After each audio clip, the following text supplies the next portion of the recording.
Assalamualaikum warahmatullahi wabarakatuh sobat.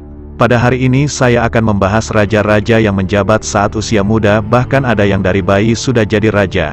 Siapa sajakah mereka? Simak baik-baik ya sob. Yang pertama Tutankhamun, raja bocah dari Mesir kuno.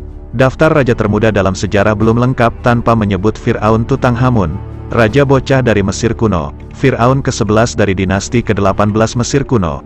Diyakini Tutankhamun berkuasa pada usia 9 tahun pada abad ke-14 sebelum Masehi dan memerintah selama 10 tahun. Pemerintahannya diakui sebagai periode perubahan positif yang signifikan di Mesir kuno.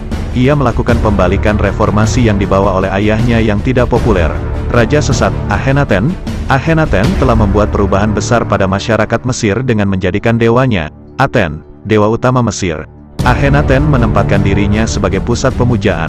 Tutankhamun dengan cepat memulihkan dewa-dewa lama ke kejayaan mereka sebelumnya dan memulihkan Tebes sebagai ibu kota Mesir. Yang kedua Alfonso ke-13.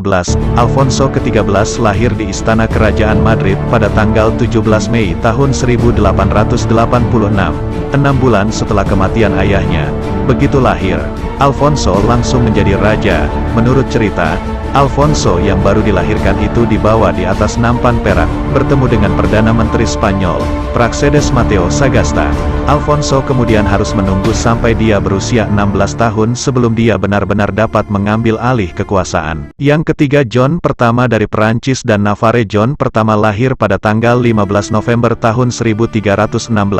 Ia lahir sebagai raja setelah ayahnya, Louis ke-10 meninggal beberapa bulan sebelumnya.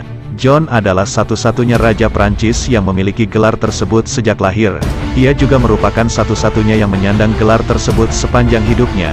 Di sisi lain, John pertama menjadi raja Prancis dengan masa pemerintahan terpendek. Mirisnya, ia hanya hidup selama 5 hari.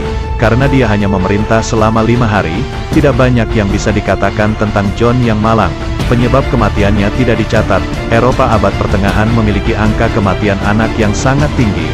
Tetapi ada desas-desus jika sang raja muda itu diracuni.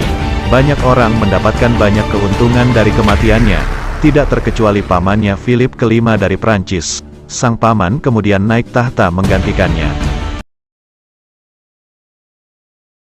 Yang keempat Raja Sobhuza kedua. Raja yang bertahta terlama Sobhuza II memiliki masa pemerintahan terlama dari raja manapun dalam sejarah, mulai dari usia 1 tahun hingga kematiannya pada usia 83 tahun. Ingwenyama Sobhuza lahir pada tahun 1899 di Zombos, ketika ayahnya, Engwonefe, meninggal pada tahun yang sama. Sobhuza dinobatkan sebagai raja, namun, Sobhuza harus menunggu beberapa saat sebelum dia benar-benar dapat mulai mengambil keputusan, sambil menikmati masa sekolahnya. Nenek Sobhuza, Labosi Beni Mdeluli, bertindak sebagai walinya. Sobhuza mengambil alih kekuasaan, menjadi kepala tertinggi Swazi pada usia 22 tahun 1921. Ia terbukti sebagai raja yang cakap dan seorang patriot sejati. Di bawah kepemimpinannya, Swaziland akhirnya memperoleh kemerdekaan dari Inggris pada tahun 1968. Setelah itu, pemerintah Inggris mengakuinya sebagai Raja Swaziland atau Eswatini. Yang kelima Sapur kedua.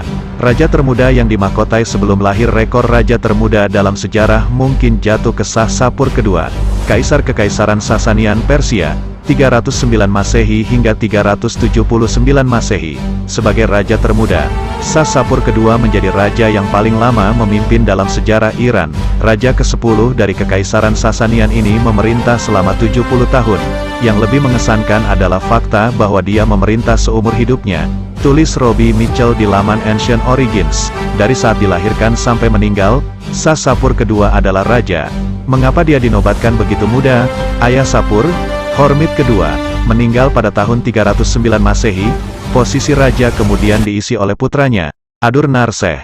Sayangnya Narseh sangat tidak populer di kalangan bangsawan kekaisaran. Ia pun tewas di tangan para bangsawan itu. Putra kedua Hormizd dibuat buta ketika mencoba naik tahta, sedangkan putra ketiganya dipenjara dan melarikan diri ke Kekaisaran Romawi. Dengan semakin menipisnya cadangan ahli waris, maka diputuskan tahta kerajaan akan dicadangkan sampai Sapur lahir. Beberapa sumber menyatakan bahwa Sapur dimahkotai saat masih dalam kandungan. Jika benar, Itu menjadikannya sebagai satu-satunya bangsawan yang pernah dimahkotai dalam kandungan. Kisah ini ditentang selama bertahun-tahun. Berbagai sejarawan menunjukkan bahwa orang Persia tidak akan memahkotai bayi tanpa mengetahui jenis kelaminnya terlebih dahulu. Entah itu fakta atau isapan jempol belaka, warisan Sapur tetap mengesankan. Tidak hanya terkenal sebagai raja termuda, ia juga dikenang karena membawa era keemasan bagi Kekaisaran Sasanian. Oke, sekian pembahasan dari saya. Terima kasih. Wassalamualaikum warahmatullahi wabarakatuh.